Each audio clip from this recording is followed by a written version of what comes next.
Hi, I'm Randy Joyner, PGA golf professional, and I've also played golf at a PGA Tour level. Welcome to the Drive to Drive.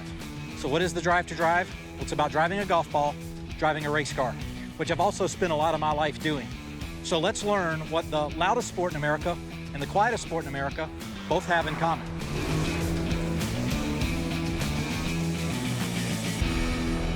So there are two sports you can do at any age, but you're not going to be able to drive like these two. I'm excited today to have Derek Ernst, PGA Tour player, and Ricky Stenhouse Jr., Cup driver. So Derek, tell me a little bit about your career and what you're excited to learn today on this show. I've been on the PGA Tour for 10 years now. This will be the 11th year full-time. I won my rookie year here in Charlotte, North Carolina at Quail Hollow for the Wells Fargo Championship. I'm excited to learn a little bit about racing. Ricky, driver of the 47 Cup car that Tad and Jody Geschickter own. Tell me a little bit about your background. Obviously won the Daytona 500 earlier this year. That was kind of exciting. Yeah, 2023 has been a great season for us. We struggled last year, so we just kept grinding, and this year's totally turned it around, and I've had a great season. So today I'm excited to enhance my golf game between you and Derek. I feel like I'm going to leave here and be a better golfer, so I'm excited about that. When we come back, we'll get into 3 tips and techniques that are similar in both of these sports.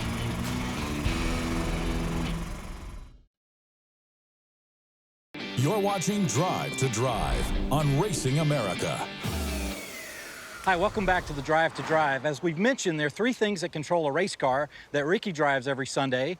There are 3 things that control a golf ball that Derek does every Sunday afternoon. Well, let's talk about racing for a little bit. Let's talk about the steering wheel. One of the things that controls a race car is the steering wheel. So I'm gonna hand this to Ricky. We're gonna ask Ricky some questions about what he does with this steering wheel on Sundays that you watching at home may not see, or you might learn from, that could actually help you with your golf game, believe it or not. Ricky, I guess the first question I'll ask you is hand placement on a steering wheel.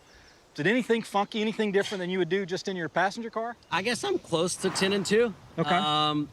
There's drivers that are all over the place, and most of it's just comfort. And, I would say unlike a golf swing, we're all over the place on the steering wheel. So for me, I like put my middle finger here underneath and the thumb kind of wrapped around each spoke. And that's really how I drive. And I end up clocking my steering wheel on the column a little bit to the right. Right. So that when I'm going down the straightaway, it's clocked right. And then that way, when I get to the center of the corner, I'm not too far crossed over. So that's the way I start mine. That's an interesting point. Now, Ricky's completely left-handed. And something interesting about some other guys in this sport, Tony Stewart's left-handed, Dale Jr.'s left-handed, Denny Hamlin's left-handed. Yep. Are you more of a puller? I know Dale Jr.'s more of a puller. I know when I'm racing the sim at home, I'll do it a lot just one-handed. It's weird. So I right-handed, but I do all sports left-handed. I'm more comfortable with my right hand. Like if I was to let go of the steering wheel with a hand, it would actually be my left hand, which is, I don't know, just kind of odd to me. But, I feel like I do most of my work with my right hand, getting the right hand kind of up here. And then also when I clock the steering wheel, if my hand gets past here, I know my car's too tight. It's not turning good enough for me. So that's kind of a indicator for me that if I go here, my car's driving pretty good. If I'm here, we got to work on it. As far as grip pressure, because that's something we'll talk about when we get to Derek and the golf swing and how you grip a golf club. As far as grip pressure, does it vary? Is there a difference? It varies a lot. For me, obviously during the corners, super tight grip on the steering wheel. Down the straightaway, I'll actually release one hand or the other, just depending on, what I feel I need at the time. But for me, relaxing the grip is important for a long race. You don't want to stay tensed up too long. Yeah, exactly. So now, we're going to ask Ricky to hand Derek the steering wheel here. Okay. That feels a little different than what you do on a Sunday afternoon, isn't it? Absolutely. Ricky being left-handed, I'm going to give him one of his. Ricky's got a glove, so I'm going to have him put his glove on. Now, here's something interesting for those of you that are golfers at home. You ever wear your glove out right there? Yes. All right. So I'm going to save Ricky money on gloves as well as you at home. If you ever wear a hole in your glove right there, your grip's not proper. Okay? All right. So hand placement on this golf club means something like it does for you on a steering wheel. All right? So go ahead and grip the club the way you grip it. Okay, now I'm going to come down here for a second, so just take your left hand off. When he grips it in his right hand, remember he's playing left-handed, what you want to do, so just open your hand up for me. You want to grip a golf club to where it runs much more in the fingers than you might think. So it's going to run basically from the middle joint of your index finger through the last joint of your little finger. So it's going to run diagonally. This entire heel pad is gonna sit up on top of the club. That's gonna get his hand over a little more. When you miss it, which direction do you miss it? Every direction. Every direction. That's why, because Probably he's depends losing on how I grip the club. That's right. So he's losing it both directions because the grip's not proper, and it actually slips and it grinds a hole in the glove. Yeah. So the more that heel pad is on top, like that, the better his grip's gonna be, the more square his club face is gonna be. Now his left hand's gonna go back on. That's a proper grip. So that's what Ricky needs to do My game is just enhanced. to help his golf game and to really work on that face. Now, let's see how the professional does it. And if you'll notice, so Ricky, you can look at this. So Yeah. See how he grips in the fingers? Yep. And then just go ahead and put just your left hand on without your right, so Ricky can see that. Yeah. Now go ahead and put your hand on there. So that heel pad's up top. Here's something interesting for you golfers at home that this does. When you grip it and this heel pad's on top, what that does is that basically makes that golf club now an extension of your left arm, or in your case, your right arm. And what that does is that's leverage, okay? So speed's important in his game. Speed's also important in our game, and leverage is important in getting a lot of that speed. So if you have your grip correct and this heel pad is on top, again, that heel pad's got to be on top. Great way to check it. So Ricky, if you'll grip yours, just put it underneath your index finger, let your last 3 fingers come off, and just hold it under the heel pad like that. There you go. So put your heel right there. Good. Now just let go of these 3 fingers and just let the weight of the club fall. So you feel how that locks underneath there. If you guys do that, guaranteed to hit longer, straighter golf shots. So that's how the club face is controlled in this game that we're playing. And we learned how Ricky grips the steering wheel to control that race car on Sunday afternoon. Good news for me, there's no right or wrong on holding a steering wheel. That's true. There is a right or wrong here. Yeah. So if you get this wrong, it's not gonna fly very straight. See, it's got a little harder hit to it. When we return, we'll take a look at the similarities between the throttle in a race car That's and good the there, path dude. of your club. That's really good.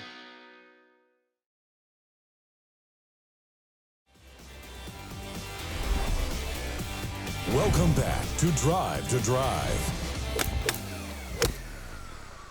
This is a drill that Derek and I do a lot on tour. It's just one-handed. Yep. So you can take this right arm, take it up, and throw it. You can hit golf balls like that very easily. That'll help sync up your golf swing with your body. Yep. So, Derek, I'm gonna let you jump in here for a second. Yep. And watch Ricky hit a couple with me. Okay.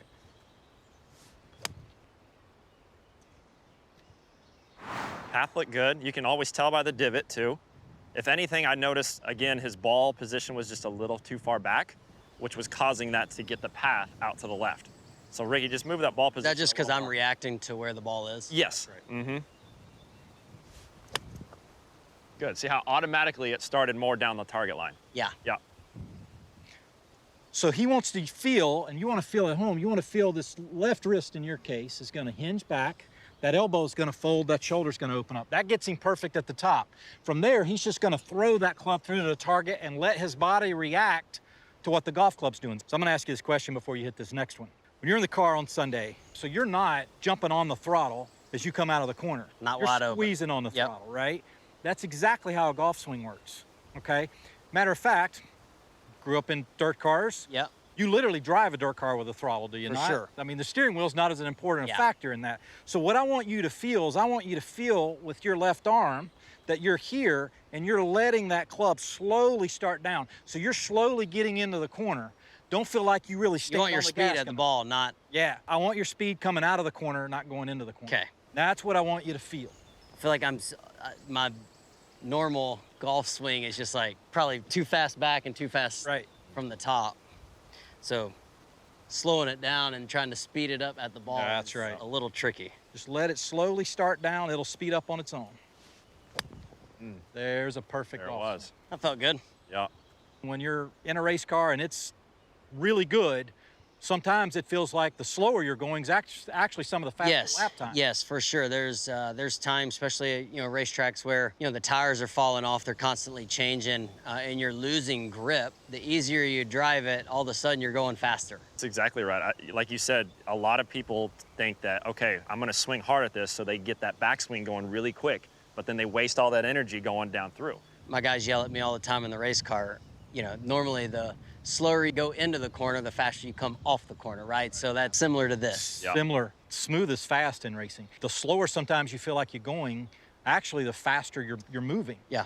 The same thing, actually, Derek, on the PGA Tour. If you've watched golf on television or you happen to go to a PGA Tour event in person, you guys aren't really swinging as fast as what the club is actually moving. It's very efficient and somewhat slower. What makes it look smooth is the fact that it's just moving in the correct spots. Like when I think of someone that does that really well, I think of Ernie Els, right? The Big Easy. Was it that he was swinging so slow? No, it's just that he's a big guy. He's actually swinging really fast, but it's just he's using his body the most efficient that he can. So Ricky, let me see you hit one more and just feel a little smoother on that backswing all the way until basically the last 2 feet. You can go ahead and just open up that throttle, right? All right. Very good.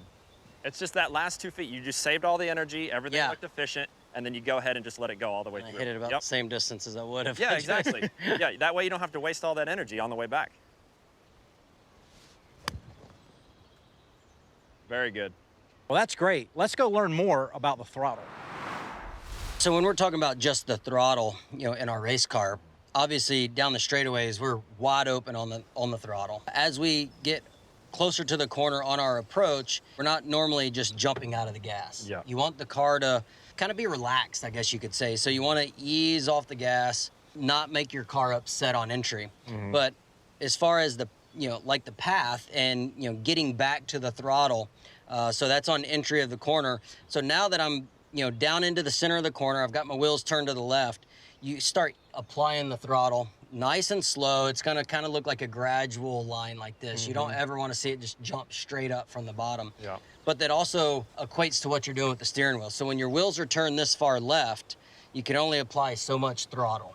If you're using 100% to turn and you apply throttle, you're taking traction away from the front tire. So as you're unwinding the wheel to the right, you can actually go down with the gas more. If you thought that there was a string from your steering wheel to your right knee, you would, when you're down the straightaway, you're wide open. And then to go into the corner, that string is gonna pull your throttle up. So as much as you turn left, As much as you turn come left is about how much you can, Come apply off. throttle. Yeah. So as you're coming back out of the corner and you get your wheels straight, you go back wide open. But it's not just standing on the gas. That's Yeah. not where you're going to get speed. There's right? buildup. There's buildup. Yep. Exactly.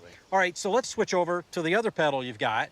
And we're also going to talk about, we're going to equate this to the attack angle. So that's the third piece of a golf swing, is how you attack the golf ball. In golf, we hit down on everything. Believe it or not, we actually hit down on a driver a little bit because that club is releasing downward, and that's what gives it the smash and the sound that a golf ball makes. That's why when you hear it to a yours plane. sounds a lot better than mine coming off the club face. Exactly.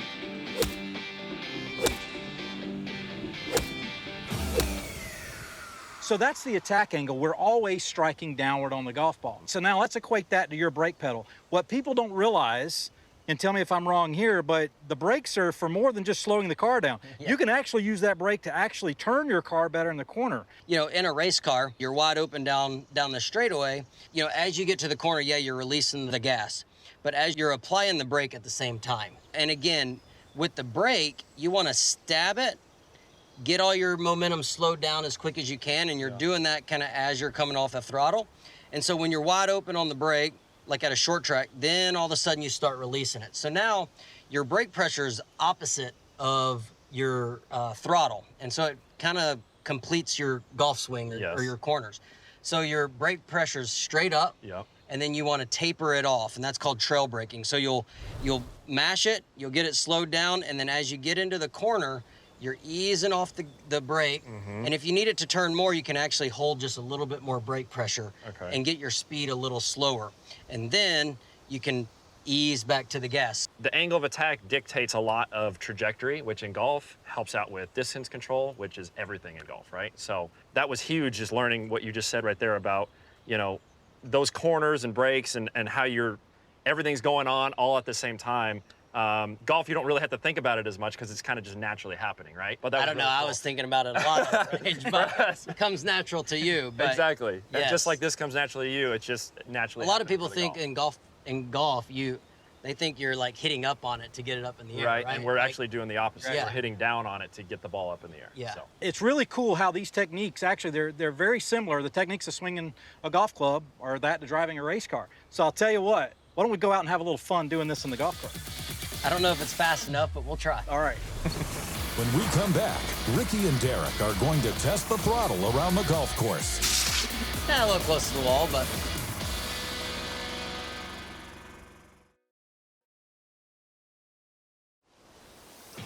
You're watching Drive to Drive on Racing America. I want to hit the apex right here because I got to keep going this way. If you start it too shallow, then you turn too tight, and then all of a sudden you start slicing the ball, or you know, whatever. And so for us, down the straightaways, we're a little close to the wall, but It's almost like you're trying to get everything as straight as possible so you can keep the speed up. Yeah, you want to be, the straighter our cars are, the more you can go to the throttle. But if I get pointed right here, now I can go to the gas right here. Now, if we were here, You could, and then, so like I'm wide open right here. Yeah. If I waited, then I wouldn't be able to get wide open till like right here. So like it's just all about your kind of angle of getting into the corner. Yeah, it's real slow. You can keep pellet. You can keep pellet.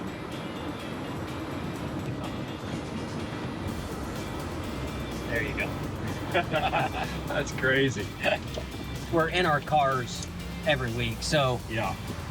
we know where that right side is, right? We know where our right front fender is without being able to really see it because we've got our seats really low in the car for center of gravity. Yeah. You want your center of gravity as low as you can get it. But yeah, so like if you open your entry up here Yes. and then Then I can get make it this straight. corner, now you can be wide open Yeah. versus just being so tight. It's weird in a golf cart because we're not used to it, right? Like it's not our car. Yeah. But when we're in our race car, I mean, we're just looking dead straight and we just know where the right side is. It's like me, a golf club is just part of my body. The Yeah. race car becomes a part of you. Exactly. Yeah. Let's think back to before you got to the levels that you're at now. Let's talk about the struggle for a second. What was that struggle like to get to the PGA Tour and eventually to win on the PGA Tour? Yeah, I mean, the goal is to get to the PGA Tour. I remember being a kid going, this is my goal. This is where I want to be. But I didn't let anything get in the way of that. Whatever limitation or struggle there was, it didn't take away the focus of the main goal of getting to where I wanted to be. So that was big for me. Awesome. Ricky, what about you? I mean, I know you started dirt cars and worked your way up. What was the struggle like for you to get to that level, to get to the cup level finally? Yeah, for me, I don't know if it was a struggle as much as it was for me just staying in the moment of what I was doing at the time. Right. For me, I started racing go-karts at a young age, and that's all I thought about. That's all I focused on. Tried to become the best at it as I could, and then all of a sudden, other opportunities opened up. And then, I ended up racing dirt cars, full-size sprint cars, and I just focused on that. And then all of a sudden, I found out I was, racing for Tony Stewart and his sprint car team. And then a year later, all of a sudden, I'm racing for, Jack Roush running the ARCA series. And then I think once I got in the ARCA series, the Cup series became, more in my windshield than it ever was when I was younger. And so from then on, it was just about making sure I did the best I could do every week, taking every opportunity given and making sure you made the most of it. And then we did that. But it still took me from 2008 to 2013 till I made my rookie season in my cup career. So it's a long journey, and just keeping your head down and not letting the little things distract you. I mean, when I was younger, I missed a lot of stuff at school, but it was because I was focused on one thing. Absolutely. All right, last question for both of you. Today, 2023, as we stand here, what drives you when Derek Ernst gets out of bed in the morning? What drives you right now?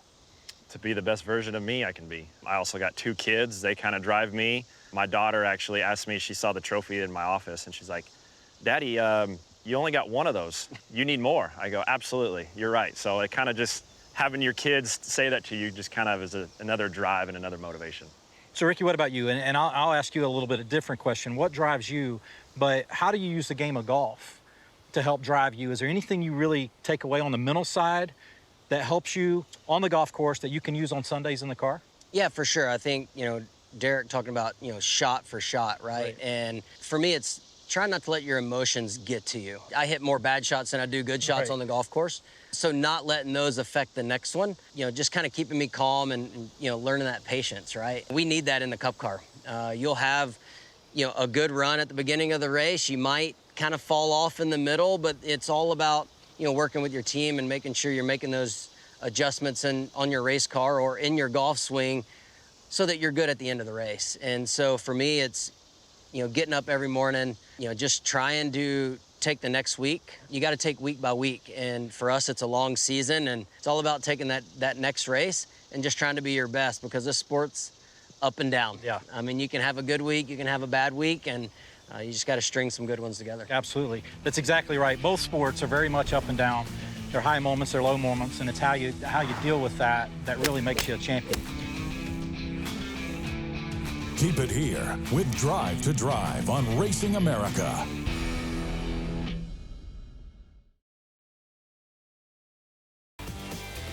Welcome back to Drive to Drive. Today we learned the physical similarities between Ricky Stenhouse Jr. driving a race car on Sunday afternoon and Derek Ernst swinging a golf club on Sunday afternoon on the PGA Tour. We also learned that the mental stamina it takes in both sports is quite incredible. We hope this makes it more attractive for you to not only watch the loudest sport in America, but the quietest sport in America. And we also hope that this makes you driven to be the best you can be. Tune in to Racing America to see more on Drive to Drive.